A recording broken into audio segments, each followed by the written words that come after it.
ಹರೇ ಕೃಷ್ಣ. ನಮಸ್ತೆ ಸ್ನೇಹಿತರೆ, welcome back to my YouTube channel. ಇವತ್ತಿನ ವಿಶೇಷ ಏನು ಅಂತ ನಿಮ್ಗೆ ವಿಡಿಯೋ ನೋಡ್ತಾನೆ ಅರ್ಥ ಆಗಿರ್ಬೋದು. ಹೌದು, ಗೋಲ್ಗಪ್ಪ ಮನೆಯಲ್ಲೇ ಹೈಜೆನಿಕ್ ಆಗಿ ನೀಟಾಗಿ ಸ್ಪೈಸಿಯಾಗಿ ಎಷ್ಟು ಬೇಕೋ ಅಷ್ಟು ಹೊಟ್ಟೆ ತುಂಬ ತಿನ್ಬೋದು. ನನಗಂತೂ ತುಂಬ ದಿವಸ ಪಾನಿಪುರಿ ಗೋಲ್ಗಪ್ಪ ತಿನ್ನಬೇಕು ಅನ್ನೋ ಆಸೆ ಇತ್ತು. ಹಾಗಾಗಿ ನಾನೊಂದು ಮಿನಿ ಸ್ಟಾಲ್ನೇ ಓಪನ್ ಮಾಡಿಕೊಂಡು ಎಷ್ಟು ಬೇಕೋ ಅಷ್ಟು ಸಾಕಾಗೋ ಅಷ್ಟು ಪಾನಿಪುರಿನ ತಿಂದು ಸಮಾಧಾನ ಪಡಿಸ್ಕೊಂಡ್ಬಿಟ್ಟಿದ್ದೀನಿ. ತುಂಬ ಸ್ಪೈಸಿ ಆಗಿತ್ತು, ತುಂಬ ಚೆನ್ನಾಗಿತ್ತು. ಟೇಸ್ಟ್ ಮಾಡಿ ಕೂಡ ಹೇಳ್ತಾ ಇದ್ದೀನಿ. ಹೇಗೆ ಮಾಡೋದು ಅಂತ ನೋಡೋಣ ಬನ್ನಿ. ಮೊದಲಿಗೆ ಒಂದು 5ರಿಂದ ಆಲೂಗಡ್ಡೆನ ನೀಟಾಗಿ ಕ್ಲೀನ್ ಮಾಡಿ ತೊಳೆದಿಟ್ಕೊಂಡಿದ್ದೀನಿ. ಅದನ್ನು ಕುಕ್ಕರ್ಗೆ ಹಾಕ್ಕೊತಾ ಇದ್ದೀನಿ. ಮತ್ತು ನೆನೆಸಿರೋ ಅಂಥ ಬಟಾಣಿ ಮತ್ತು ಅದಕ್ಕೆ ರುಚಿಗೆ ತಕ್ಕಷ್ಟು ಉಪ್ಪನ್ನು ಹಾಕಿ ಸ್ವಲ್ಪ ಜಾಸ್ತಿ ನೀರನ್ನು ಹಾಕ್ಕೊತಾ ಇದ್ದೀನಿ. ಇದರಲ್ಲೇ ನಾನು ಪಾನೀಯನ ರೆಡಿ ಮಾಡ್ಕೊತೀನಿ. 2 ವಿಜಿಲ್ ಕೂಗೋದಕ್ಕೆ ಬಿಟ್ಬಿಡಿ.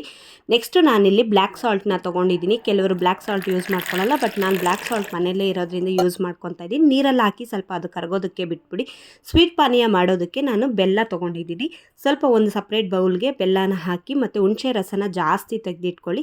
ನೋಡಿ, ಈ ಮೂರನ್ನು ಒಂದು ಸೈಡ್ಗೆ ಇಟ್ಬಿಡಿ. ನೆಕ್ಸ್ಟ್ ನಾನಿಲ್ಲಿ ಮಸಾಲೆಗೆ ಶುಂಠಿ, ಬೆಳ್ಳುಳ್ಳಿ, ಜೀರಿಗೆ, ಒಂದು 5ರಿಂದ 6 ಕಾಳು ಮೆಣಸು, ಹಸಿಮೆಣಸಿನ್ಕಾಯಿ ಒಂದು 7ರಿಂದ 8, ಕೊತ್ತಂಬರಿ, ಸ್ವಲ್ಪ ಪುದೀನ, ತುಂಬ ಚೆನ್ನಾಗಿರುತ್ತೆ. ಗ್ರೀನಿಶ್ ಆಗಿ ಮಸಾಲೆನ ರೆಡಿ ಮಾಡ್ಕೊತೀನಿ. ಇದನ್ನೆಲ್ಲ ಹಾಕಿ ಮಿಕ್ಸಿ ಜಾರ್ಗೆ ಮಸಾಲೆನ ರೆಡಿ ಮಾಡಿ ಇಟ್ಕೊಂಡ್ಬಿಡ್ತೀನಿ. ನೆಕ್ಸ್ಟು ಒಂದು 2ರಿಂದ 3 ಈರುಳ್ಳಿನ ನೀಟಾಗಿ ಸಣ್ಣದಾಗಿ ಚಾಪ್ ಮಾಡಿ ಇಟ್ಕೊಳ್ಳಿ. ನೋಡಿ, ಮತ್ತು ಕೊತ್ತಂಬರಿ ನಿಮಗೆ ಎಷ್ಟು ಬೇಕೋ ಅಷ್ಟು ಕೊತ್ತಂಬರಿನ ರೆಡಿ ಮಾಡ್ಕೊಳ್ಳಿ. ನೋಡಿ, ಕುಕ್ಕರ್ ವಿಷಲ್ ಬಿಟ್ಟಿದೆ. ನೀಟಾಗಿ ಬಟಾಣಿ ಒಂದು ಚೂರು ಬೆಂದಿಲ್ಲ ಅನ್ನಂಗಿಲ್ಲ, ಅಷ್ಟು ನೀಟಾಗಿ ಮ್ಯಾಶ್ ಆಗೋ ಥರ ಆಲೂಗಡ್ಡೆ ಬಟಾಣಿ ಬೆಂದ್ಕೊಂಡಿದೆ.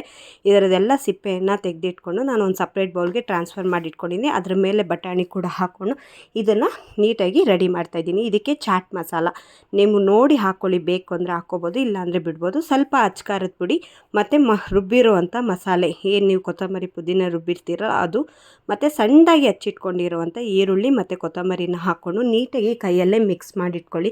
ನೋಡಿ, ಆಲ್ರೆಡಿ ಸ್ಟಫಿಂಗ್ ರೆಡಿ ಆಗಿಬಿಟ್ಟಿದೆ. ನಾನೇನು ಬೇಯಿಸ್ಕೊಂಡಿರ್ತೀನಲ್ಲ ಆಲೂಗಡ್ಡೆ ಬಟಾಣಿ, ಅದೇ ನೀರನ್ನ ಪಾನೀಯಾಗಿ ತೊಗೊತಾ ಇದ್ದೀನಿ.